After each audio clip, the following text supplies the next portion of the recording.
What's going on, Washington Football Nation? It's your boy Rio, and we are back with another episode of the Rambling About Washington podcast.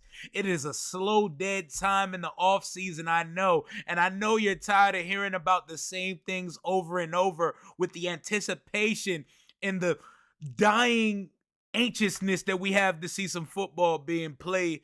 So at the current juncture, all we have to talk about is Washington football name change and rebrand. Thankfully, I was able to be a part of the Making the Brand documentary that they're teasing each week with piece by piece, and they're going to be releasing more in a couple weeks. This name change is serious. This is the new identity of our beloved Washington football team, formerly the Washington Redskins. At the end of the day, the team's going to pick a name, and it's going to be met with resistance by a lot of people. A lot of people they feel a way about the old name. Shit, we've even split into factions and fan cult sections of what name we like. I personally like the name Wolves. We eliminated a finalist name from contention this week. Jason White announced yesterday Warriors will no longer be in consideration for the name of the Washington football team. It wasn't personally one of my favorites. I didn't hate it, but at the end of the day, they gave the reason Native American imagery for the reasoning behind Warriors not being in contention. I personally think it was more business and trademark related. I'm not calling Jason Wright a liar. He's a sharp ass guy, very thorough, but I think it was a savvy thing that he said, but I think there was more to it than the Native American imagery thing, because I think more finalist name suggestions would have been eliminated as well.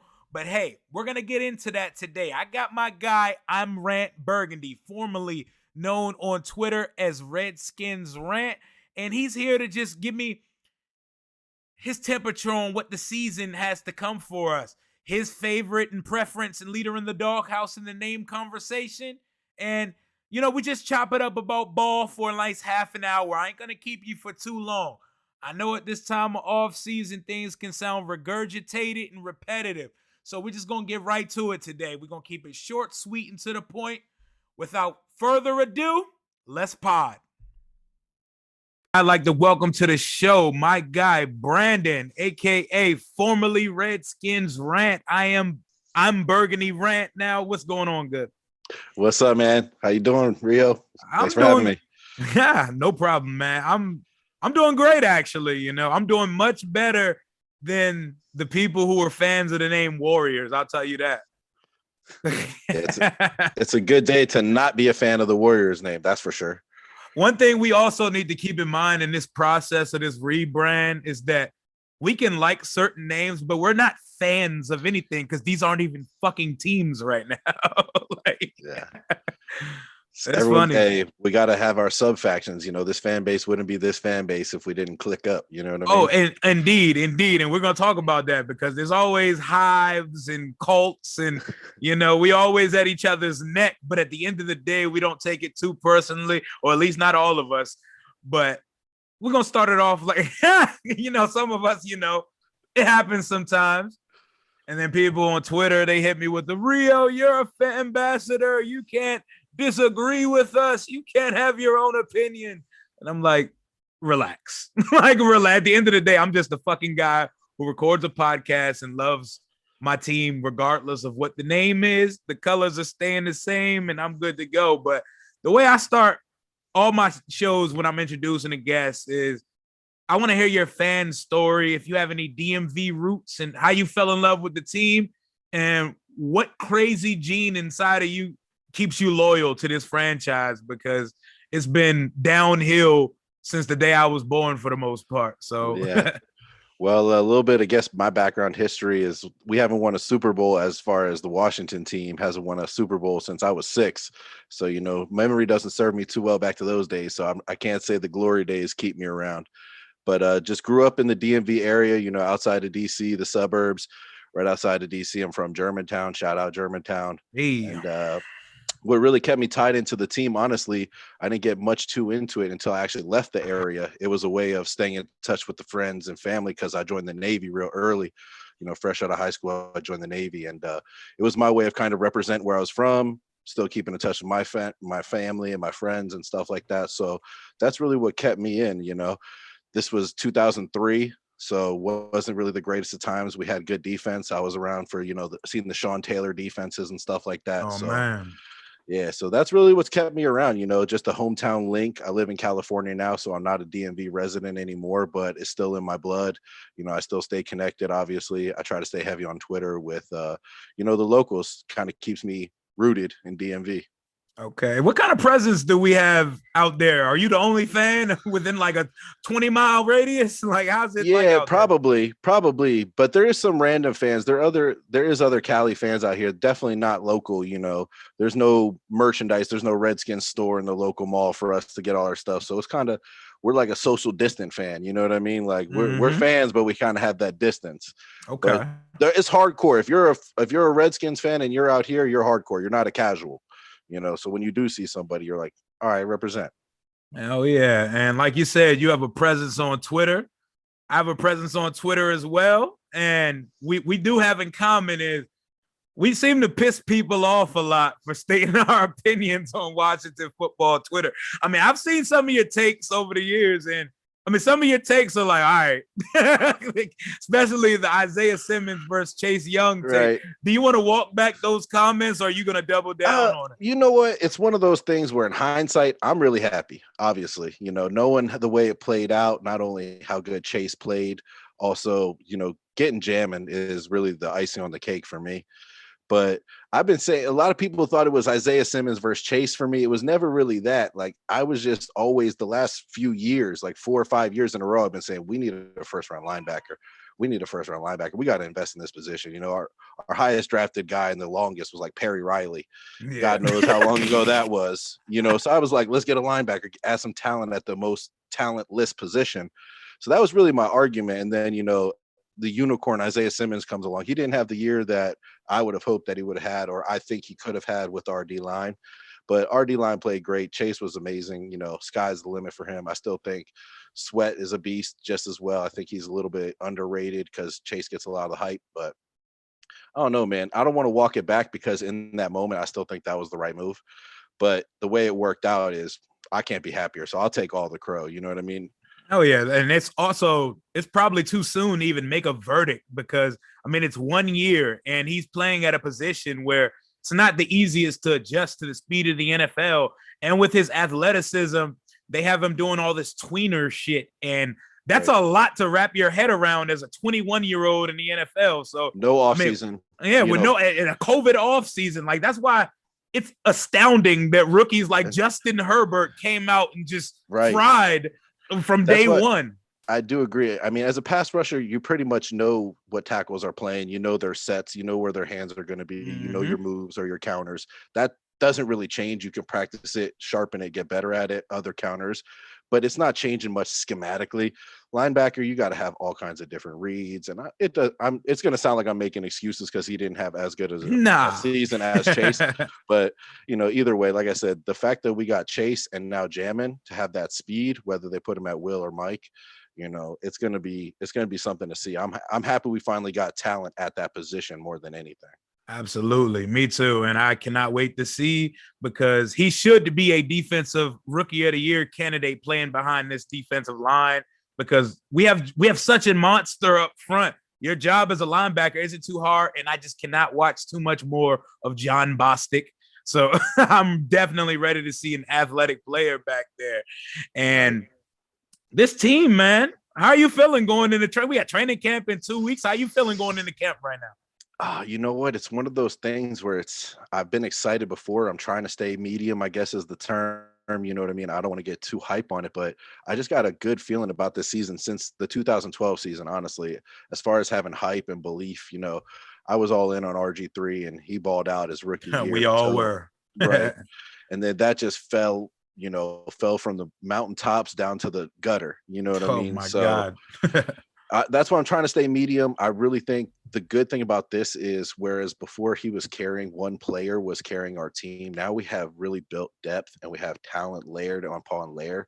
Matt Ioannidis returning, finally adding to the linebacker.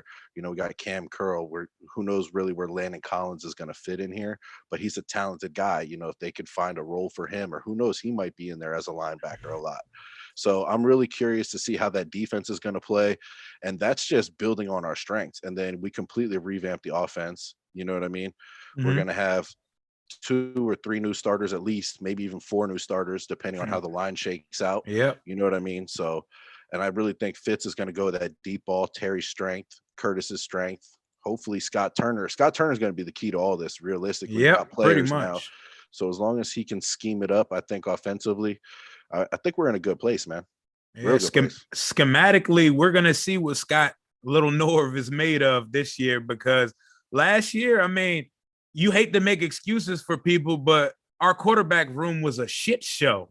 Like Alex and Dwayne were putting up some of the worst, possibly the worst quarterback production in the league last year. So I he think couldn't. combined they were the worst. I Yeah, believe they there was were. this guy, yeah. I agree thirty with it. second, 32nd out of 34, maybe because there were some other Yeah. starters. That it Yeah. definitely looked that way. The offense only looked competent behind 2 undrafted players, which is friggin' insane. But that's the life we chose last year. But right now, I'm drinking the Kool-Aid. Like I've made outlandish predictions as a fan before, but I was just saying it with my chest and trying to speak it into existence. Like I actually feel like we're good. Like it's weird, man. Like we don't have a staple at quarterback, but we have a guy that's good enough and a guy that's willing to take chances and push that shit down the field. And the guy behind him looks competent enough and fluent in the offense to make things happen. And I just know that defense is going to go crazy. Like, I know I should probably wait to see it before I believe it, but I'm just pushing the hype train right now. Like I predicted 11 wins and I'm sticking with that shit. 11-6. What's your record prediction going into camp right now? I was gonna say 10-7. I've been getting flack for 10-7. Realistically, I think we should have won some games last year that we ended up losing, but we also, vice versa. That always happens to us. We always seem to win some we Hell shouldn't win, yeah. or on paper we don't win originally, and then we end up, winning some that we're like, nah, that's an L, and then Oh, yeah. we lose Oh yeah, some that are easies.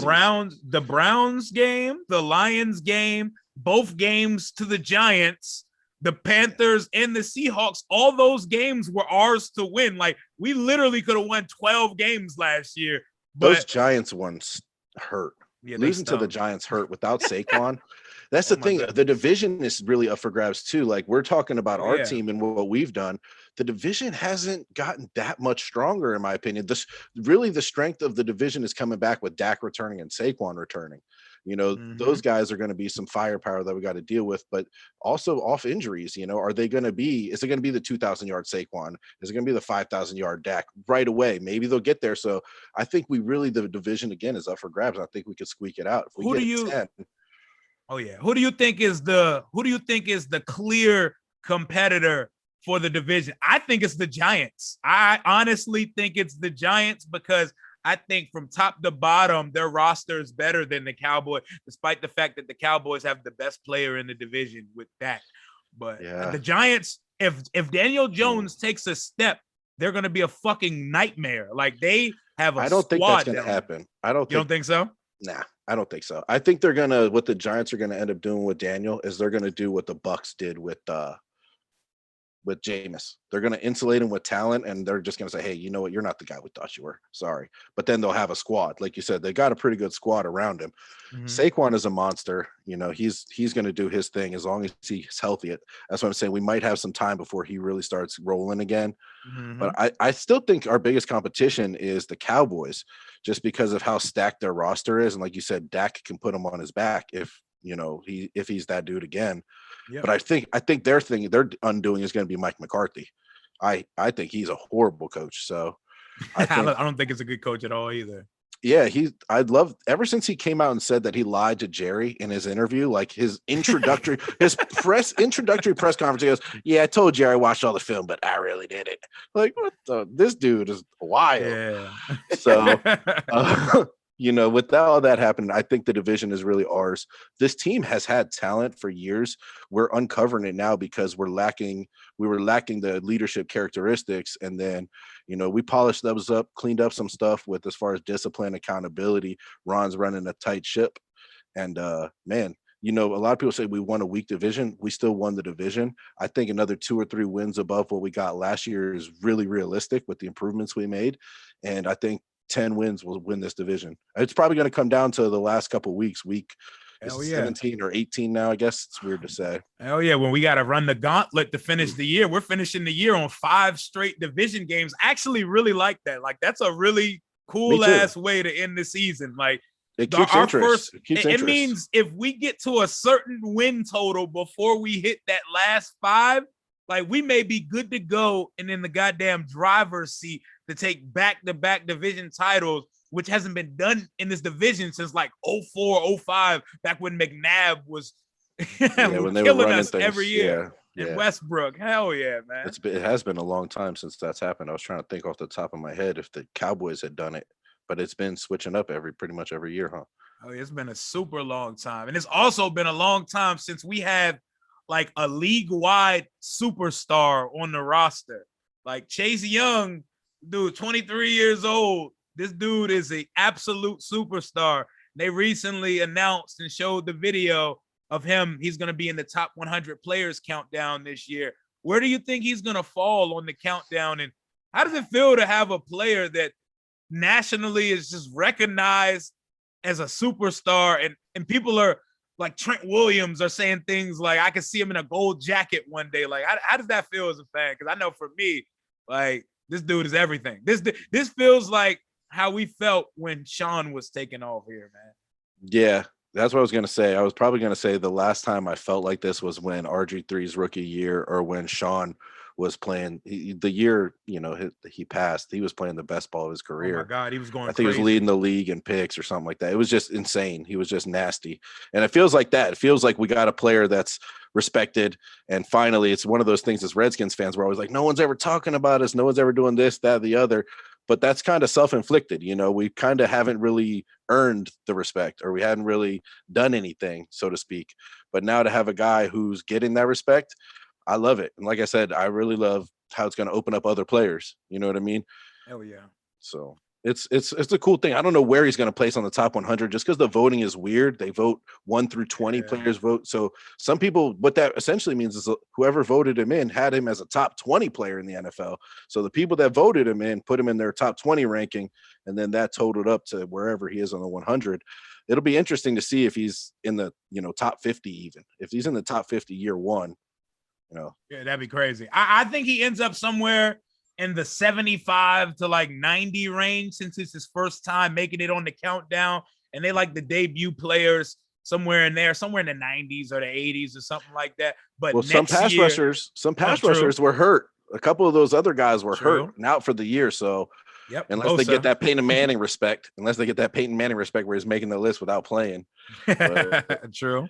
Yeah, because Bosa, Von Miller, there was a lot of edge rushers. Chandler Jones, a lot of guys coming off injuries last year. But yeah, I see him somewhere in the 80s or 90s, but he's going to take off if he has the season that I predict for him. I predict he's going to have like 17 sacks. Him and Montez are going to go for 28 total, so 17 and 11. Yeah, I know. I'm told you, I'm chugging the Kool-Aid right now, man. I'm chugging it. I don't even know if water after that one. That was a good hell one. Yeah. I don't know if there's enough sacks to go around for everybody, but I feel it in this defense. It has to live up to these expectations, and it has a lot to prove this year. Who's your favorite and least favorite player on the roster right now? You want offensive and defensive, or just one for each? Yeah, just. I'll go least favorite player on the roster right now is Apke. Me too. I'll be really surprised if he's still on the roster after training camp. The only way I can see him making it as a gunner, because the dude's got straight line speed, and as a gunner, we just want someone down there to down that Tressway punt. But that's the only way I see him making the roster. Oh, yeah. So he's my least favorite guy. Him and Collins were really, really bad at the beginning of last year. The defense turned around once those two were out. But yeah, so he's my least favorite. Most favorite is probably someone like Terry. I really like Gibson too. He's kind of underrated, but Terry's starting to get some national respect. I think Gibson can be he could be a miniature version of that Saquon where he's catching a lot of balls out of the backfield. He can also take something in between tackles and house it. I think he had a bunch of touchdowns. I think he led the rookies in touchdowns last year for running backs. So, and he didn't even get as many carries as the rest of the guys. So I'm really interested to see what Gibson can do. It's hard to pick a favorite, man. I know, man. Terry that's a very wise pick because Terry is just epitomizes everything you love in a player. He's not a diva receiver, which I wouldn't even mind, but he's not a diva receiver. He goes out. He's one of the best route runners in the league. He has an edge to him he's a nice guy, but he does have an edge to him. He can talk a little shit here and there too, as we see from camp and with Trevon Diggs when we were playing the Cowboys. I say my favorite would probably be Chase Young, which is just an easy, lazy ass pick. And least favorite, I feel like everybody's least favorite player should be Troy Apke. Like Troy Apke adds no value to the roster. Like I'm not even sure he would add value to the punt team because he would get down there first and then take a stupid ass angle and miss the tackle. I said down the ball. We're hoping he get down. I didn't say anything about his tackling. He might take a bad angle at that too and walk it in the end zone or something, man. That's what Apke does, man. Yeah. If I had to pick a player A or B for my second favorite, it'd be Montez, man. I think, like I said, I think he's really underrated. I think he's gonna be. I think your sack total might be correct, but I think it might be more the other way around. 12 and 14. I don't think we're gonna get 17 because I really think the way we scheme guys, if you really break down the films, like Mark Bullock, he puts a bunch of stuff on Twitter. He has a lot of good cut-ups. And if you just watch those different formations or alignments, they're always scheming someone else. It's almost like, all right, you're going to double chase. All right, now we're going to scheme up an extra pressure in the middle, or we're going to send a stun, or it's something. JDR Del Rio has been really good with that, and adding back in Matty, the Greek. It's going to be really interesting. I don't think anyone's going to really have a dominating sack total where someone's putting up 20 sacks, but I think we might have 4 or 5 guys with 7 or 8 and a few with 10. You know what I mean? So what would suck if this defense just absolutely took like a fall off a goddamn cliff, because it is possible, like with the way that the league changes in parity year to year and all these damn elite quarterbacks we have on the schedule, it is possible for the defense to take a dip. That's why when we have these arguments on Twitter and it's like elite quarterback versus elite defense, elite quarterbacks usually don't roller coaster through their career and have good times and then bad times. They're just steadily great throughout their career. A defense, like injuries, change of coordinators, and roster turnover, those things can change. Like it could be a different defense than we want it to be. Knock on wood, if someone gets hurt in camp, someone important gets hurt in camp. And I'm interested to see if this defense can live up to the hype, because everyone believes. Our Rich Eisen the other day say he thinks we're going to go 12 and 5. I mean, it's weird as a fan to have people have that belief in the team. I feel like, how it is, man. When you're hot, you're hot. When you're cold, you're cold. Nobody last year gave us any kind of respect. Even towards the end of the year when we were playing better, they were still picking other teams. The media was. So we just got to go out there and play gritty and win tough and play our type of ball. I do agree with you. It's harder to maintain a elite defense for multiple years than it is to have a franchise quarterback for multiple years. For whether those D coordinators play well and then they end up getting a head coach job like Saleh, who knows what the San Francisco 49ers D is going to be without him. But, it's interesting to see. I think we added a lot of pieces, got guys back, and I really think we're going to build upon this. Now, to keep an elite top 5 defense for 4, 5, 6 years, that might be a tall ask. But hopefully Ron's up for the challenge. Hell yeah. And Ron has definitely brought us a level of respectability. Guys from all over, girls, everyone respects Ron Rivera, and they respect the vision he has with this team going right now. He just brought in one of his guys, Mike Silver, today. By the way, are you blocked by Mike Silver? Because as I've seen on Twitter, half of our damn fan base is blocked by Mike Silver. I am not one of the people who got blocked by Mike Silver. So ironically, neither am I. We're the two, or I'll speak for myself. I'm the asshole on Twitter, but I'm not blocked by him, ironically. So when I seen that too, I was wondering. I didn't even know that was a thing until Yeah, today. I had no idea that was a thing, but it's clearly something. I'm hoping to get him on the pod sometime soon and welcome him to DC. It's just crazy. Like this all feels so weird. Like what's going on right now. Like the rebrand process, the on-field product. Like they just got to go out and prove it because right now it's scary to have expectations. And despite the fact that we don't have a franchise quarterback, there are expectations for us this year. But us fans, we just gotta support whoever's behind center here. We have this thing here where we always have to make it like this quarterback A versus quarterback B, and the factions of fans split between both, and people actually root against their own quarterback to heighten their personal narrative. We got to cut that shit. This cult fanship shit. Like, we got to cut that shit out here, man. Like, what do you think about that? Dude, I agree with you, man. I thought, I think it was hard and heavy in the 2012 with RG3 and Kirk and that whole situation. But I've been talking to people that have been fans longer than me. Like, it's been like this for forever. Sonny and Sam and all these other guys, these old heads started telling me stories. I'm like, man, this shit must be in our blood or something to root for the downfall of your other guy. And to me, it always seems like they're always rooting for the backup. It's like, man, that guy missed the tackle. Put his backup in. Like, there's probably a reason the backup's not on the field, boss.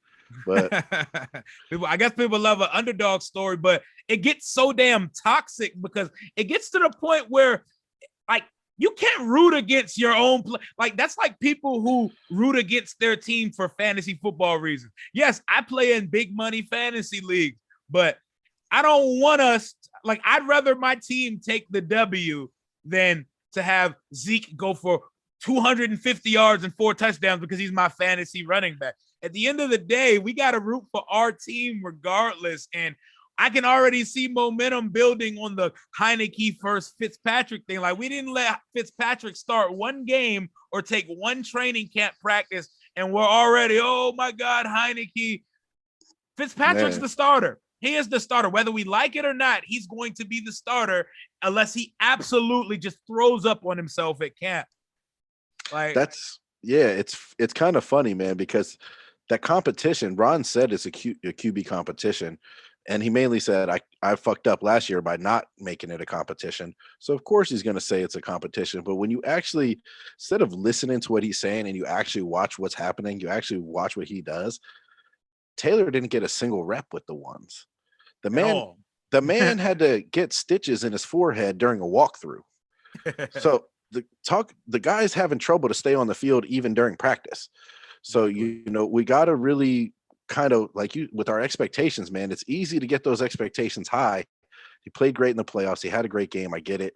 Everyone's going to love that one single game because it was the best game and the biggest moment that we've had in however long, where we almost beat the team that eventually won the Super Bowl.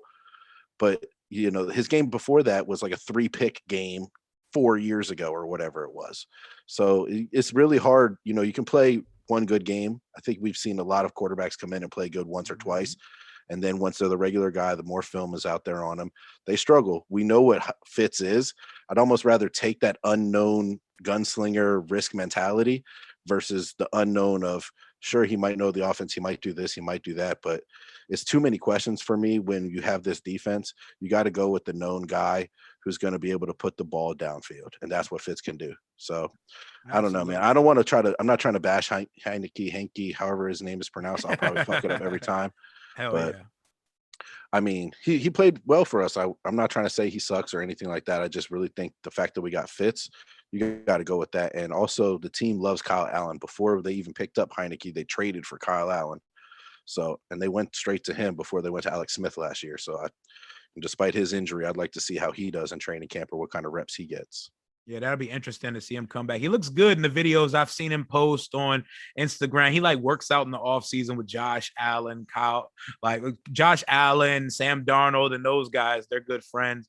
But it feels like he's been lost in the quarterback competition because Rivera doesn't even bring him up right now. Maybe it's because he's coming back from an injury, but he's not really spoken about when it comes to that. Yeah. But let's get to the topic of the week. The Washington blanks, the rebrand. What names are your preference And what do you feel about Warriors being eliminated from contention? I heard you on Bleeding Burgundy with the guys. You guys were having a eulogy. You guys were having a funeral for the name Warriors because some folks are upset that it was eliminated due to Native American imagery. I guess I can understand it because I personally think it was eliminated because there was a trademark issue or something business related, but it sounds better in the optics of it. The optics of it are better to say, you know what, this is Native American imagery, because if that was the case, I guess people make the relation with wolves to Native Americans, but if wolves was off the table, they would have told us so. And the Native American imagery thing, there would have been more than one name attached to that. I want to know your thoughts on the subject. Go ahead and let loose. Yeah, I think you actually hit the nail right on the head with that one. You know, they've been speaking to these focus groups for a long time. They didn't get the info yesterday that Warriors was associated with it. You know what I'm saying? So I think they might have known for a while that they wanted to be Warriors. There might have been some issues, some struggles. It's all about money at the end of the day. You know what I mean? With that Oh, yeah. trademark stuff. So if they wanted the name bad enough, Dan Snyder's got the money to pay for it. So if they came up with some alternatives, but I could see that. You know, I could see that as a spin. You say, oh, you know what? We don't want to be insensitive. It could be seen a negative way, but also that was an easy connection too. So you know, I don't want to take it from them if they're actually trying to do the right thing. You know, it's already hard enough for them. They're always the franchise is kind of damned if they do, damned if they don't. You know, they Oh, hired yeah. all these great people and doing all this great stuff now, and it's always fans are still upset about it. It's oh, it's too little, too late type thing. But I think they're doing the right thing by taking their time, going through the process, and it's funny to me, man. The excuses that these people make for the names that they like, or they come up with certain reasons to not like something, is just it's comedic, bro. Like Oh, it's hilarious. you And gotta if you have have an R. opinion, oh my God. You gotta have R. Oh, look, that's why I wore this shirt. Look, I got this shirt 3 or 4 years ago. It says "Hail to the Skins." I was like, man, they were getting rid of HTTR years ago. And everyone's like, it's got to be red foxes and red wolves and red tails and red coats and red tea, and I don't even know, man. Yeah, hell yeah, that red shit, It was like very forced, you know. it's so forced. And I was so glad to hear Jason address that on JP and them's pod this morning. He even said Warriors was his favorite name in the process. Did you hear that, by the way? I did hear that, and I would like more people to hear that, because a lot of people are saying, I'm in a group chat where they're saying, well, you know, if Jason says it, I'm thinking that Dan Snyder's going to listen because he's in his ear, and it's, you know, Jason, he's got respect, and he does, I'm sure. He's got a lot of experience. But I brought up the point, you know, Dan Snyder, you know, for all his faults, he made his money marketing before he bought the team. Bingo.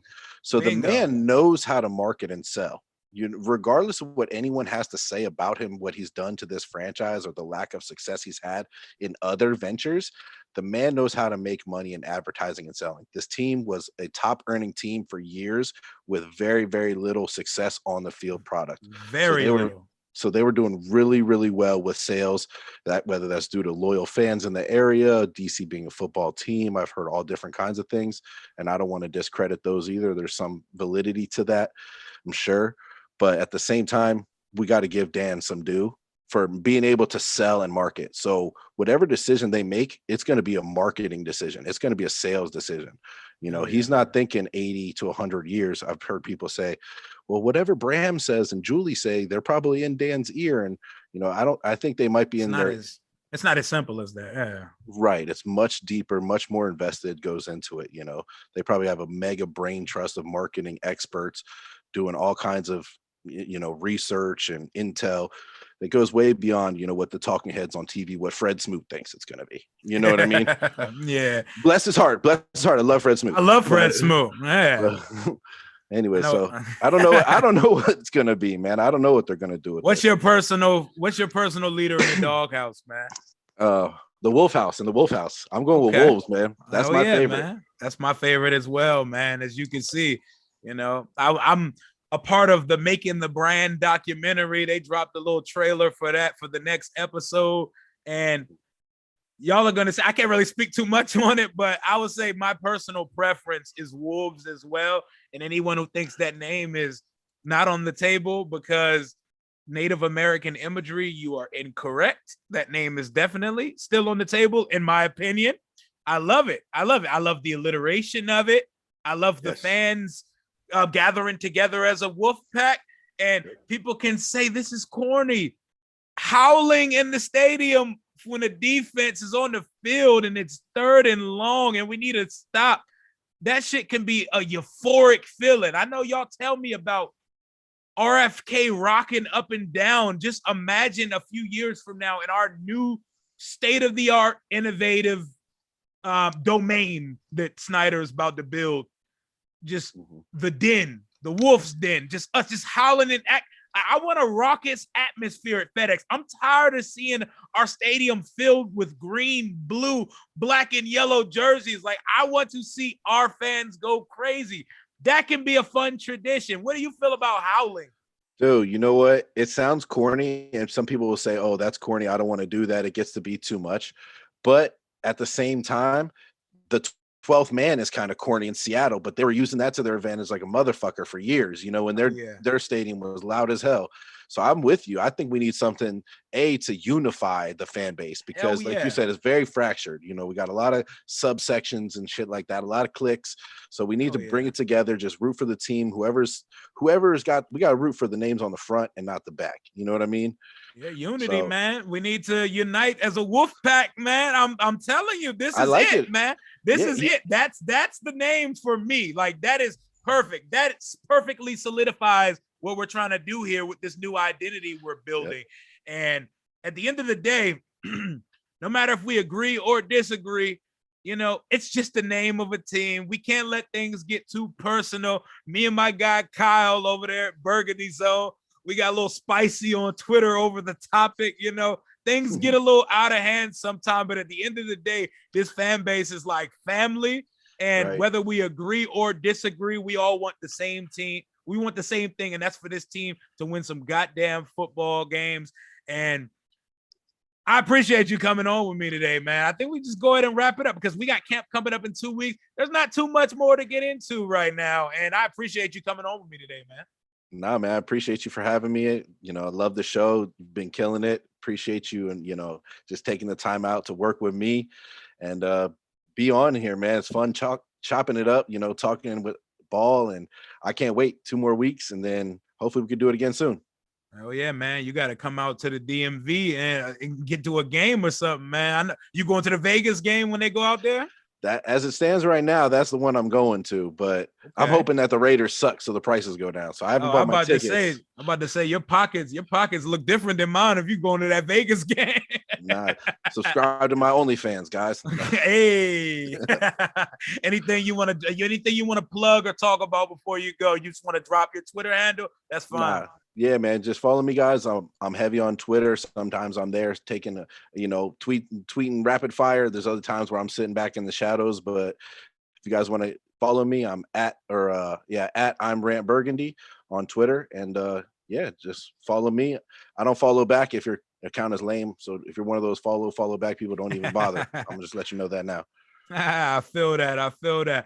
But that's going to wrap it up for today's episode of the Rambling About Washington podcast. Subscribe, rate, and review on Apple Podcasts, and make sure you subscribe to my YouTube channel. Everything we're doing is visual now. Subscribe to the Rambling About Washington podcast with Rio Robinson on YouTube. We are now at 100 subscribers and going. Like, comment, and let's get some discussion flowing. But until next time, hail to the nameless football team. Deuces.